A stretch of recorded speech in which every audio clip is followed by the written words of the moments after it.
রাত হলেই আমার বর শয়তানের রূপ ধারণ করত। রাতের বেলা আমার বর আমার সঙ্গে রাক্ষসের মতো ব্যবহার করত।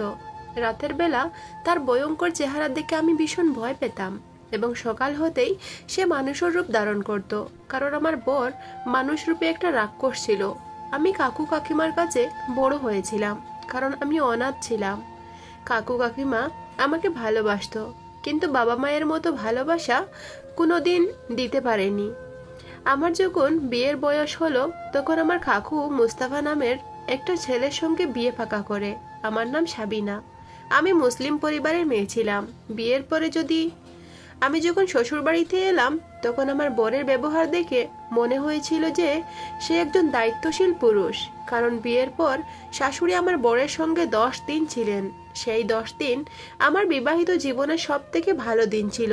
বিয়ের পরে আমি খুব সুখী ছিলাম, এটা ভেবে যে এবার আমার নিজের বাড়ি হবে এবং আমার স্বামী আমাকে ভীষণ ভালোবাসবে। ফুলশয্যার রাতে আমি যখন বরের জন্য অপেক্ষা করে বসেছিলাম, তখন মনে একটা অন্যরকম আনন্দ ছিল। তখন ঘড়ির দিকে তাকিয়ে আমি বরের অপেক্ষায় বসেছিলাম। ঘড়িতে তখন রাত্রি 11টা বাজে। অপেক্ষা করতে করতে রাত্রি 2টোর সময় আমার বর ঘরে আসে। তারপরে বরের সঙ্গে আমার খুব ভালো সময় কেটেছিল। প্রথম দিন রাতেই বরের একটা জিনিস লক্ষ্য করেছিলাম যে সে মদ পান করে এসেছিল। আমি যখন জিজ্ঞেস করেছিলাম, তুমি ড্রিঙ্ক করে এসেছো, তখন বলেছিল তার যেহেতু আজ বিয়ে হয়েছে, তাই তার বন্ধুরা নাকি তাকে জোর করে মদ খাইয়ে দিয়েছে। সেদিন আমি অতটা গুরুত্ব দেইনি, কারণ বন্ধু বান্ধবের সঙ্গে একটু আধটু এরকম মজা হয়ে থাকে। আমি কাকু কাকিমার কাছে মানুষ হলেও নিজে পড়াশোনা কমপ্লিট করেছিলাম এবং আমি যথেষ্ট স্মার্ট ছিলাম। প্রথমে তো বরের ব্যবহারে বা আচরণে সেরকম কিছু খারাপ দেখতে পাইনি, কারণ সে একদম ঠিক ছিল। কিন্তু আমার শাশুড়ি যেদিন গ্রামের বাড়ি যায়, সেদিন আমি শাশুড়িকে বারণ করেছিলাম যে যাতে আমাকে ছেড়ে গ্রামের বাড়ি না যায়। কিন্তু শাশুড়ি বলছিল, এখানে থাকলে কি করে হবে, গ্রামে আমার নাতি নাতনিরা আছে, তারা খুব ছোট, তাই তাদের দেখাশোনার জন্য আমাকে আপাতত গ্রামের বাড়ি যেতে হবে। আবার না হয় কিছুদিন পরে তোমার এখানে এসে দেখে যাব। আসলে বিয়ের পরে ওই 10 দিনে আমার খুব ভালো কেটেছিল। আমার বর আমাকে এত ভালোবাসতো যে পরে আমি বিশ্বাস করতে পারিনি যে এরকম একটা ভয়ঙ্কর লোকের সঙ্গে আমার বিয়ে হয়েছে। আমার শাশুড়ি যতদিন আমার সঙ্গে ছিল, ততদিন রাতের বেলা লুকিয়ে মদ পান করে আসতো। কিন্তু আমার শাশুড়ি যেদিন বাড়ি থেকে চলে যায়, সেদিন রাত্রিবেলা আমার বরের আসল চেহারা দেখতে পাই। আমার বর একটা ছোটখাটো কোম্পানিতে কাজ করতো। সেদিন আমার শাশুড়ি চলে যাওয়ার পরে বর আমাকে খুব ভালোবেসে বলেছিল, আজ সন্ধ্যাবেলা রেডি হয়ে থাকবে, আজ তোমার সঙ্গে আমি সময় কাটাবো। আমার মা ছিল, তাই তোমাকে লুকিয়ে ভালোবাসতে হতো, কিন্তু আজ বাড়িতে কেউ নেই, তাই আজ তোমার সঙ্গে খুব সুন্দর সময় কাটাবো। বরের ভালোবাসা পেয়ে আমি ভীষণ খুশি ছিলাম এবং সন্ধ্যাবেলায় আমি যখন সাজুগুজু করে বরের জন্য অপেক্ষা করছিলাম, তখন ঠিক সন্ধ্যে 7টার সময় বর বাড়িতে আসে। বাড়িতে আসা মাত্রই অফিসের ব্যাগটা রেখে ঘরের ভিতরে ঢুকে আলমারি থেকে মদের বোতলটা নিয়ে এসে যেই মদ্যপান করতে যাবে, ঠিক তখন আমি বরকে বললাম, তুমি এইভাবে প্রত্যেকদিন মদ্যপান করতে পারো না, এটা স্বাস্থ্যের জন্য ভীষণ ক্ষতিকর। এই বলা মাত্রই ঠিক ওই সময় আমার বরের চোখ দুটো পুরো লাল হয়ে গেল এবং হঠাৎ করে আমার কাছে এসে আমার ঘায়ে চড়াতে শুরু করলো। আমি তখন ভয়ে তরতর করে খাচ্ছিলাম। আমি তো কিছুই বুঝতে পারছিলাম না যে এমন কি দোষ করলাম যে হঠাৎ করে আমাকে চড়াতে শুরু করলে দিল। সে তখন আমাকে মারতে মারতে বলল, আমার মা হওয়ার চেষ্টা করবি না, বউ আছিস, বউয়ের মতোই থাক। আমি মদ খাবো না অন্য কিছু খাবো, সেটা আমার ব্যাপার, আর এরপর থেকে আমার মদ খাওয়া নিয়ে কিছু বললে তোকে মেরে শেষ করে দেব। আমি যখন বুঝতে পেরেছিলাম তাকে মদ্যপান করতে বারণ করেছি তাই সে আমাকে মারতে শুরু করেছে, তখন আমি ভয় পেয়ে হাত জোড় করে বরকে বলেছিলাম, আমাকে ক্ষমা করে দাও, আমার ভুল হয়ে গেছে, আমি আর কোনোদিন এই ভুল করব না। তারপর সে দিন বয়ে বয়ে রাতে বেলা রান্নাঘরে সমস্ত কাজকর্ম সেরে আমি যখন নিজের ঘরে গেলাম, তখন দেখলাম বর বিছানায় শুয়েছিল। আমি তখন কিছু না বলে বিছানার একদিকে চুপচাপ শুয়ে পড়লাম। তারপর সে হঠাৎ করে আমার হাত ধরে টেনে বলল, এতক্ষণ কি করছিলে? আমি যে তোমার জন্য অপেক্ষা করছিলাম। আমি তখন ভয়ে তাকে উত্তর দিলাম, রান্নাঘরের কাজকর্ম সারতে দেরি হয়েছে, সে তখন আমার আর কোনো কথা না শুনে ইচ্ছে না থাকা সত্ত্বেও জোর জবরদস্তি আমার সঙ্গে সম্পর্ক করেছিল। এইভাবে প্রত্যেক দিন রাতে বেলা মদ্যপান করত এবং একটু কিছু ভুল ত্রুটি হলে আমাকে মারধর করত। তাও আমি চুপচাপ সবকিছু সহ্য করেছিলাম, কারণ আমার কাকু কাকিমাকে এসব কথা বলে কিছু লাভ ছিল না। তারা অনেক কষ্ট করে আমার বিয়ে দিয়েছিল, তাই আমি আর তাদের উপরে বোঝা হতে চাইনি। এইভাবে যখন 3 মাস কেটে যায়, তারপরে আমি গর্ভবতী হই। এই 3 মাস ধরে সে রাতের বেলা রাক্ষসের মতো আমার উপরে অত্যাচার করত।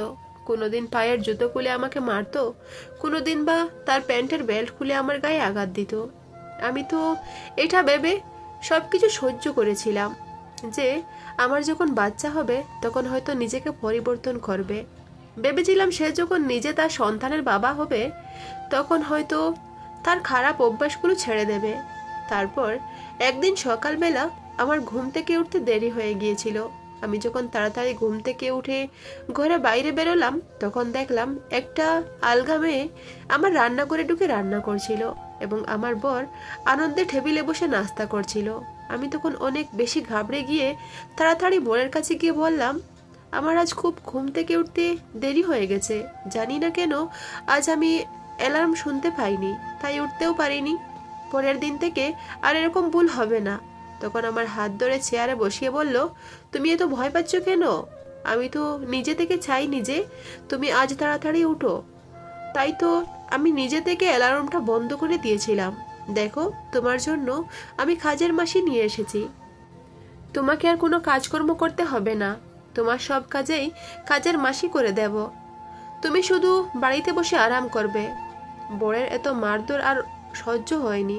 সকাল হতেই আমার বর সাধু সেজে আমার সঙ্গে এমন ব্যবহার করত যে মনে হতো যেন সে আমাকে কত ভালোবাসে এবং আমার কত খেয়াল রাখে। আসলে আমার বর মাতাল ছিল। ধীরে ধীরে বুঝতে পারলাম আমার বিয়ে একজন মাতালের সঙ্গে হয়েছে। এদিকে আমার বর যখন কাজের মাসির সামনে আমার সাথে মিথ্যা ভালোবাসার নাটক করত, তখন আমার কাজের মাসি বলতো, দিদি তুমি খুবই ভাগ্যবতী যে তোমার এত ভালো বর হয়েছে।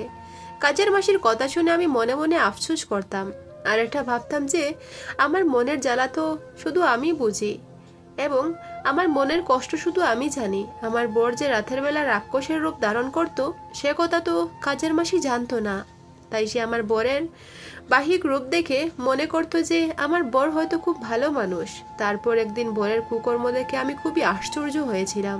এদিকে প্রত্যেক দিন রাতে তার মদ্যপান করা ও আমার উপরে শারীরিক দিক দিয়ে অত্যাচার করা, এই সব কিছু সহ্য করা আমার একটা অভ্যাসে পরিণত হয়েছিল। সবকিছু মুখ বুজে চুপচাপ সহ্য করতে থাকতাম, কারণ আমি বাধ্য ছিলাম। আমার কাছে আর কোনো উপায় ছিল না। আমি শিক্ষিত ছিলাম, কিন্তু চাকরি পাওয়ার মতো যোগ্যতা বা ডিগ্রি আমার কাছে ছিল না। তাই আমি বাধ্য হয়ে সবকিছু সহ্য করে বরের সঙ্গে বরের বাড়িতেই ছিলাম। কিন্তু সেদিন রাতে আমার বর যা করেছিল সেটা কোনো মতে সহ্য করার মতো ছিল না। একটা বিবাহিত মেয়ে কোনোদিনও এটা সহ্য করবে না যে তার বরের অন্য মেয়ের সঙ্গে শারীরিক সম্পর্ক থাকে। এতদিন আমি তার শারীরিক অত্যাচার সহ্য করে গেছি, কিন্তু এবার সে আমার চোখের সামনে প্রত্যেক দিন রাতে একটা করে আলগা মেয়ে নিয়ে এসে তার সঙ্গে সম্পর্ক করত। এমনকি আমি যখন বরকে জিজ্ঞেস করতাম, তুমি এসব কেন করছো, এগুলো ঠিক নয়, সে তখন আমাকে ভয় দেখাতো, এমনকি আমাকে মেয়েদের সামনে অপমান করত। আর আমি কিছু করতে পারতাম না, চুপচাপ দেখতাম আর চোখের জল ফেলতাম। কিছু কিছু মানুষ এমন হয় যে অন্যকে কষ্ট দিয়ে খুবই মজা পায়। আমার বর আমাকে কষ্ট দিয়ে খুব মজা পেত।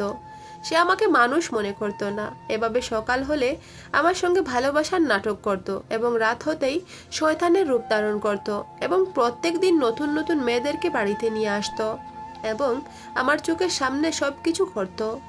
এইভাবে প্রায় 15 দিন চলার পরে আমি আর সহ্য করতে না পেরে যখন সে একটা মেয়েকে বাড়িতে নিয়ে এসেছিল, তখন আমি সেই মেয়েটাকে বলেছিলাম, তুমি কি ধরনের মেয়ে, তোমার লজ্জা করে না একটা বিবাহিত লোকের সঙ্গে তার স্ত্রীর সামনে নোংরামি করছো? এই সময় আমার বর রাগে উঠে এসে আমার গলা ধরে ধাক্কা মেরে ফেলে দিয়েছিল এবং আমি নিজেকে সামলাতে না পেরে টেবিলে ধাক্কা লেগে নিচে পড়ে গিয়েছিলাম এবং আমার পেটে অনেক জোরে টেবিলের আঘাত লেগে যায়। তারপরে আমার সঙ্গে যা হয়েছিল সেটা আমি কোনোদিন ভুলতে পারিনি। একটা বিবাহিত মেয়ে যখন গর্ভবতী হয় তখন সে চোখে অনেক স্বপ্ন নিয়ে থাকে ওই বাচ্চার আশার খুশিতে। আর যাই হোক না কেন, আমি এটা ভেবে খুশি ছিলাম যে আমার যখন সন্তান হবে তখন আমার নিজের কেউ হবে, কিন্তু এই সন্তান আমার থেকে সেই খুশিটাও কেড়ে নিয়েছিল। কারণ আমার পেটে টেবিলের আঘাত লাগার পরে যন্ত্রণা শুরু হয়ে যায় এবং আমি ওই টেবিলের কাছে পেট নিয়ে ঘোরাঘুরি দিচ্ছিলাম, ব্যথা ও যন্ত্রণায় চটফট করছিলাম। পেটে অনেক জোরে আঘাত লাগার ফলে আমার গর্ভপাত হয়ে যায়। আমার ওই রকম অবস্থা দেখার পরেও সারা রাত আমাকে বাড়িতেই ফেলে রেখেছিল। সারা রাত ব্যথা ও যন্ত্রণায় চটফট করছিলাম, আর ওদিকে বর নিজের রঙ্গবাজি করতেই ব্যস্ত ছিল। সেদিন আমি পুরোপুরিভাবে বুঝে গেছিলাম যে লোকটার মনে নিজের সন্তানের প্রতিও কোনো দরদ নেই, তাহলে সে আমাকে কি করে ভালোবাসতে পারে? আমি ওটা কোনো মতে সহ্য করতে পারিনি যে আমার বরের জন্য আমার বাচ্চাও এই পৃথিবীতে নেই। সেদিন রাতের বেলা গর্ভপাত হয়ে যাওয়ার পরে ওই সন্তান সকালবেলা আমাকে হাসপাতালে নিয়ে যায়। হাসপাতালে আমি একদিন ছিলাম এবং ডাক্তার পরিষ্কারভাবে বলে দিয়েছিল যে আমার বাচ্চা আর এই পৃথিবীতে নেই। বাড়ি আসার পরে আমার মনের অবস্থা ভীষণ খারাপ ছিল, এমনকি আমি দুঃখে ও কষ্টে মানসিক রোগীর মতো হয়ে গিয়েছিলাম। কিন্তু আমার দেখাশোনা করার মতো বা খেয়াল রাখার মতো কেউ ছিল না। ধীরে ধীরে আমি নিজেকে কষ্ট থেকে বের করে নিয়ে আসার চেষ্টা করি। তারপরে সেদিন আমার শাশুড়িকে ফোন করে আমার বরের ব্যাপারে সবকিছু বলেছিলাম, এমনকি এটাও বলেছিলাম বর আমার বাচ্চা হত্যা করেছে। ওই সময় আমার শাশুড়ি যা বলেছিল সেটা শুনে তো আমার পায়ের তোড়া থেকে মাটি সরে গিয়েছিল। আমার শাশুড়ি বলছিল আমার ছেলে যে একটা শয়তান, এটা তো আমি খুব ভালোভাবেই জানতাম, কিন্তু আমি এটা ভাবতে পারিনি যে বিয়ের পরে সে আরো বেশি খারাপ হয়ে যাবে। ভেবেছিলাম বিয়ে দেওয়ার পরে সে একটু মানুষ হবে। এই ভেবে আমার বিয়ের পরে আমি তোমাকে আমার ছেলের কাছে রেখে গ্রামের বাড়ি চলে এসেছিলাম, কিন্তু আমি স্বপ্নেও ভাবতে পারিনি যে শয়তান তোমার সঙ্গে এত খারাপ ব্যবহার করবে। প্রথমে আমার ছেলের তোমার প্রতি ভালোবাসা দেখে ভেবেছিলাম আমার ছেলের মধ্যে পরিবর্তন এসেছে, কিন্তু এইসব শোনার পরে আমার মনের যেটা আশা ছিল সেটা আমার ছেলে একদিন ভালো মানুষ হয়ে উঠবে, কিন্তু সেই আশাটা আমার ভেঙে গেছে। এই বলে আমার শাশুড়ি ফোনের এপার থেকে কাঁদতে শুরু করে দিলেন আর বললেন, আমি খুব তাড়াতাড়ি তোমার কাছে যাব, তুমি চিন্তা করো না। আমি যখন মিথ্যা কথা বলে তোমার বিয়ে আমার এই শয়তান ছেলের সঙ্গে দিয়েছি, তখন আমার দায়িত্ব হচ্ছে তোমাকে দেখার। সবকিছু জেনে শুনে আমি তোমার বিয়ে আমার ছেলের সঙ্গে দিয়েছিলাম, এটা আমার দোষ। আমি তখন শাশুড়ি মাকে বললাম, যা হওয়ার তা তো হয়েই গেছে মা, ওসব তো আর পরিবর্তন করা যাবে না। শাশুড়ি মাকে ফোন করার 2-3 দিন পরে আমার এখানে এসেছিলেন এবং আমি ওনাকে সবকিছু দেখিয়ে দিয়েছিলাম যে বর কিভাবে আলগা মেয়েদের সঙ্গে ঘরের ভিতরে সম্পর্ক করে। এগুলো আমি মোবাইলের মধ্যে ক্যাপচার করে রেখেছিলাম।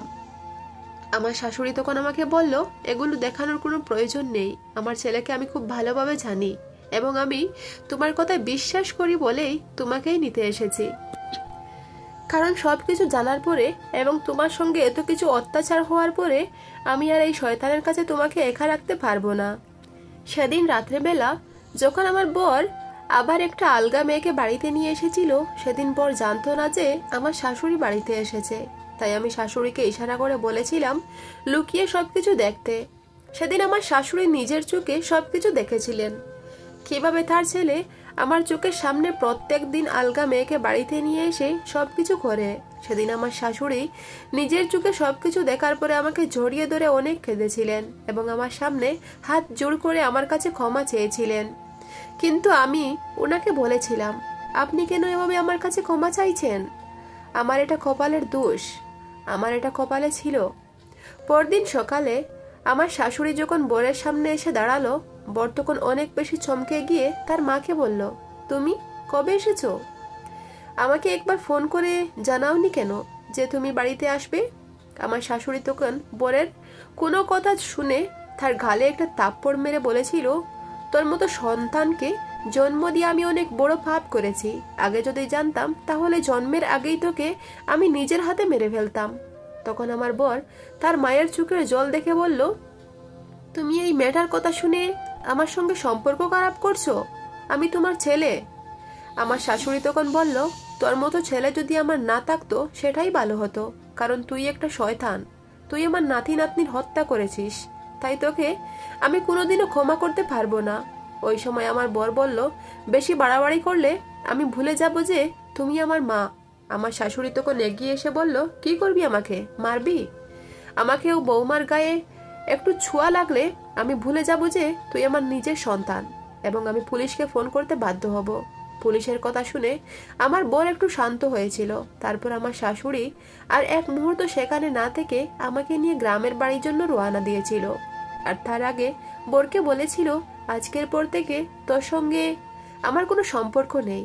তখন বোন নিজের উপর অনেক অহংকার করে শাশুড়ি মাকে বলেছিল, আমার কারো দরকার নেই।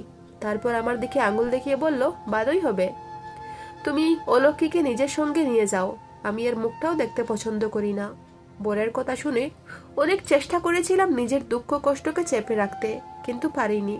ওই সময় বুক ফেটে আমার চোখ দিয়ে মনে হচ্ছিল যেন জল নয়, রক্ত পড়ছিল। ওই সময় আমার শাশুড়ি বলছিল, এই দুনিয়ায় কোনো মানুষের এত অহংকার আল্লাহ তাআলা পছন্দ করে না, তোর এই অহংকার তোকে একদিন ধ্বংস করবে, তখন তোর পাশে কেউ থাকবে না, এটা একটা মায়ের বদদুয়া। তারপর শাশুড়ি আমাকে নিয়ে গ্রামের বাড়ি চলে এসেছিলেন। আমার মনে স্বামীর জন্য কোনো আফসোস ছিল না, কারণ সে আমাকে এই 4 মাসে এত কষ্ট দিয়েছিল যে আমি তার থেকে মুক্তি পেতে চেয়েছিলাম, এবং আমি এটা ভাবতাম যে এই শয়তানের সঙ্গে সংসার করার থেকে আমার কুমারী থাকা অনেক ভালো ছিল। আমার গর্ভে যে বাচ্চাটা ছিল সেই বাচ্চাটার কষ্ট আমি ভুলতে পারিনি। আর এই শয়তানকে ছেড়ে আমি গ্রামের বাড়িতে এসে অনেক ভালো ছিলাম। এদিকে আমি শাশুড়ির ভালোবাসা পেয়ে নিজের মনকে এই বলে সান্ত্বনা দিয়েছিলাম যে আমার আজ স্বামী থাকতেও স্বামী নেই, কিন্তু শাশুড়ি নিজের মায়ের রূপে পেয়ে আমি অনেক খুশি ছিলাম। অতপক্ষে উনি আমার কষ্টটা বুঝতেন এবং আমার খুব খেয়াল রাখতেন, যেটা আমি কোনোদিন আশা করিনি যে আমার শাশুড়ি কোনোদিন আমাকে মেয়ের মতো করে ভালোবাসা দেবে। গ্রামের বাড়িতে নিয়ে আসার পরে শাশুড়ি নিজের ঘরের মধ্যে আমাকে থাকতে দিয়েছিলেন এবং আমার হাত ধরে বলেছিলেন, আমার নিজের কোনো মেয়ে নেই, আমার 4টি ছেলে, আজ থেকে তুমি আমার মেয়ে, এবং এটা কখনই ভাববে না যে আমি তোমার শাশুড়ি, তোমার যা দরকার হবে আমাকে বলবে, এবং আমি তোমাকে কথা দিচ্ছি আজকের পর থেকে তোমার কোনো কষ্ট হতে দেব না, এবং তোমার সব দায়িত্ব আমার ঘাড়ে। আমার শাশুড়ির 4 ছেলে ছিল, তার মধ্যে আমার বিয়ে 3 নম্বর ছেলের সঙ্গে হয়েছিল। তার মানে আমার এখন একটা দেওর বিয়ে দিতে বাকি ছিল। গ্রামের বাড়িতে আসার পর দেওয়ার আমার সঙ্গে খুব ভালো ব্যবহার করত এবং আমার বাসুরেরাও খুব ভালো ছিল। গ্রামের বাড়ি আসার পরে আমার জায়েরা সময় বের করে আমার সঙ্গে গল্প করত এবং তারা জানতো যে আমার সঙ্গে বর কত খারাপ ব্যবহার করেছিল। তাই আমার জায়েরা আমাকে কোনো কাজকর্ম করতে দিত না। আমার শাশুড়ির বাড়ির সবাইকে আমার বরের ব্যাপারে সবকিছু বলেছিল। বাড়ির লোক আমার সঙ্গে খুব নরম ব্যবহার করত। এদিকে আমার দেওর বাড়িতে থাকলে চেষ্টা করতো আমাকে হাসি খুশি রাখতে। এমনকি আমার দেওর একদিন আমাকে যা বলেছিল সেটা শুনে তো আমি খুব আশ্চর্য হয়েছিলাম। একদিন আমাকে বলেছিল, ভাবি, দাদার ব্যবহার প্রথম থেকেই খারাপ ছিল, তাই দাদাকে এই বাড়ি থেকে তাড়িয়ে দেওয়া হয়েছিল। আমার দাদা এই বাড়িতে যখন থাকতো তখন বাইরে থেকে মদ খেয়ে এসে বাড়িতে মাতলামো করত এবং তার মাতলামো দেখে আমার ভাবিরা ভয় পেত, তাই আমার দাদারা তাকে বাড়ি থেকে তাড়িয়ে দিয়েছিল। আমরা সবাই ভেবেছিলাম বিয়ের পরে হয়তো দাদার স্বভাব পরিবর্তন আসবে, কিন্তু এখন বুঝতে পারছি সে কোনোদিনও শুধরাবে না। সেদিন আমি দেওরকে বলেছিলাম, তোমার দাদার ব্যাপারে কোনো কথা শুনে আমি নিজের মনকে আর কষ্ট দিতে চাই না। তাই সেদিনের পর থেকে বাড়ির লোক আমার স্বামীর ব্যাপারে আর কোনো কথা আমাকে বলতো না। এমনকি প্রথমে আমার জায়েরা খুব মজা নিয়ে আমাকে জিজ্ঞেস করতো যে আমার বর আমার সঙ্গে কিভাবে অত্যাচার করত, কারণ তারা জানতো আমার স্বামী একটা মাতাল। তাই তারা আমাকে জিজ্ঞেস করতো যে আমার স্বামী আমার সঙ্গে কিভাবে অত্যাচার করত। আমার শাশুড়ি যখন দেখিয়েছিল যে আমার জায়েরা খুব মজা নিয়ে এই কথাগুলি জিজ্ঞেস করত, তখন আমার শাশুড়ি জায়েদের বারণ করেছিল আমার কাছে বরের ব্যাপারে কোনো কথা জিজ্ঞেস না করতে। বরকে ছেড়ে যখন আমি গ্রামের শ্বশুর বাড়িতে চলে এসেছিলাম, তারপরে বর কখনো আমাকে ফোন করে খোঁজখবর নেয়নি। এইভাবে প্রায় 4 মাস কেটে যায়। তারপরে আমার শাশুড়ি বুঝতে পেরেছিল এইভাবে আমি কতদিন একা থাকবো, কারণ শাশুড়ির বয়স হয়েছিল এবং উনি অসুস্থ থাকতেন। শাশুড়ির সঙ্গে গ্রামের বাড়ি আসার পরে আমি তার অনেক খেয়াল রাখতাম, কারণ উনি আমার জন্য অনেক করেছিলেন। ধীরে ধীরে শাশুড়ি যখন বুঝতে পারলেন আমার জীবনে একজন পার্টনার দরকার যে আমার সঙ্গে চিরকাল থাকবে এবং আমাকে ভালোবাসা দিবে, তাই আমার শাশুড়ি আমার দেওরের জিজ্ঞেস করেছিলেন যে সে কি আমাকে বিয়ে করবে। আমার দেওরের নাম সাবির। দেওর আমাকে বিয়ে করতে রাজি ছিল। আমার দেওর যখন আমাকে বিয়ে করতে রাজি ছিল তখন আমি তার সঙ্গে পার্সোনাল ভাবে কথা বলেছিলাম। আমি সাবিরকে আমার সঙ্গে ঘটে যাওয়া সব কথাই বলেছিলাম এবং আমি দেওরকে এটাও বলেছিলাম, তোমার যদি নিজের মন থেকে ইচ্ছে না হয় তবে আমাকে বিয়ে করো না, না হলে জোর করে আমাকে বিয়ে করার কোনো দরকার নেই, কারণ তুমি আমার থেকে অনেক ভালো মেয়ে পেয়ে যাবে। একই মায়ের পেটের 4টি ছেলে, তার মাঝে একজন যে এতটাই খারাপ হবে সেটা বিশ্বাস করা যায় না। কারণ আমার দেওর ও বাসুররা এরা আমার বরের থেকে সম্পূর্ণ আলাদা ছিল।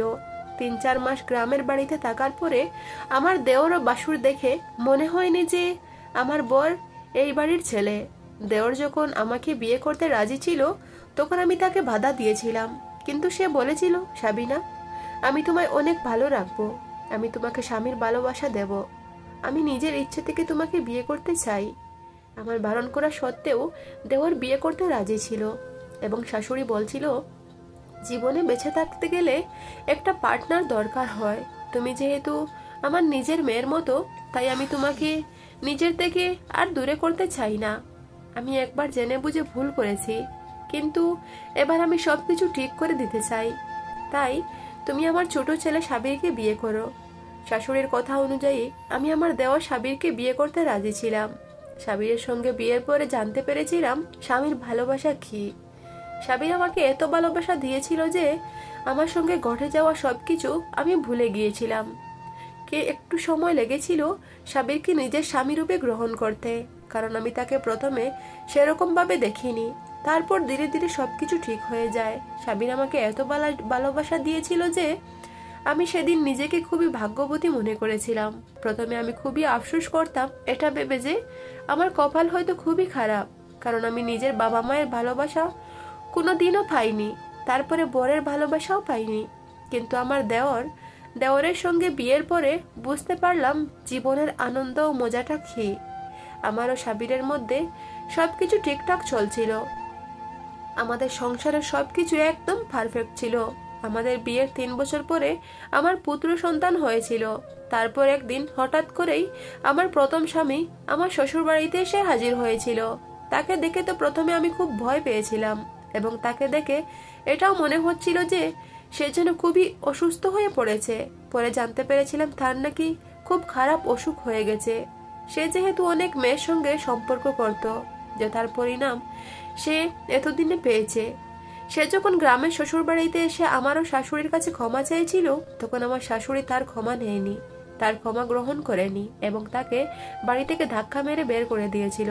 কারণ বাড়িতে কেউ চায়নি যে আমার আগের বর এখানে আবার ফিরে আসুক, কারণ তার ব্যবহার এতটাই খারাপ ছিল যে কেউ তাকে পছন্দ করত না। সে তার খারাপ দিনে বুঝতে পেরেছিল যে তার নিজের লোকেরা খুবই প্রয়োজন, কিন্তু ওই সময় তার সাহায্য করতে কেউ রাজি হয়নি। তাই আমার আগের বরকে বাধ্য হয়ে সেখান থেকে বেরিয়ে ফিরে চলে যেতে হয়েছিল। তারপরে আর তার কোনোদিনও খোঁজ খবর আমরা পাইনি। আমার শাশুড়ি তাকে বাড়ি থেকে বের করে দিয়ে নিজের ঘরে দরজা বন্ধ করে অনেক কান্নাকাটি করেছিল, কারণ সে অনেক আঘাত পেয়েছিল। কারণ যতই হোক না কেন সেও তার সন্তান ছিল এবং তার খারাপ অসুখের কথা শুনে আমার শাশুড়ি খুব কষ্ট পেয়েছিল। ওই জন্যই বলে, এই দুনিয়ায় যে যেমন কর্ম করবে সেটার ফল এই দুনিয়াতেই পাবে। তাই কখনো অন্য মানুষকে দেখে হেনস্থা করতে হয় না, তার সঙ্গে খারাপ ব্যবহার করতে হয় না। আমার বরের কুকর্মের জন্য তার পাশে আজ তার নিজের লোক কেউ নেই। এদিকে আমার ফ্যামিলি, বাচ্চা ও বরকে নিয়ে আমি অনেক ভালো আছি এবং সুখী আছি। শাশুড়ি আমার জন্য যা করেছিল সেটা আমি কোনোদিন ভুলতে পারবো না। তাই আমার শাশুড়ির সেবা যত্ন আমি নিজের হাতে করি। আমি নিজে খাবার খেতে ভুলে গেলেও শাশুড়ির খেয়াল রাখতে ভুলি না, কারণ আজ আমি সুখী আছি শুধুমাত্র আমার শাশুড়ির জন্য। তাই এরকম শাশুড়ি পাওয়া খুবই ভাগ্যের ব্যাপার, যে কিনা নিজের ছেলেকে বাড়ির বউয়ের জন্য ত্যায্যপুত্র করে দিয়েছিল। স্বামীর সঙ্গে সংসার করার পরে কোনো দিক থেকেই মনে হয়নি যে সবির আমার আগের স্বামীর নিজের ভাই। সবির অনেক যত্নশীল, দয়ালু এবং দায়িত্বশীল একজন পুরুষ ছিল। বন্ধুরা, আমাদের এই গল্পটি যদি ভালো লেগে থাকে লাইক, কমেন্ট, শেয়ার ও সাবস্ক্রাইব করে আমাদের পাশেই থাকবেন। গল্পটা এখানেই শেষ করলাম। ভালো লাগলে চ্যানেলটা সাবস্ক্রাইব করে পাশে থেকো। ধন্যবাদ বন্ধুরা।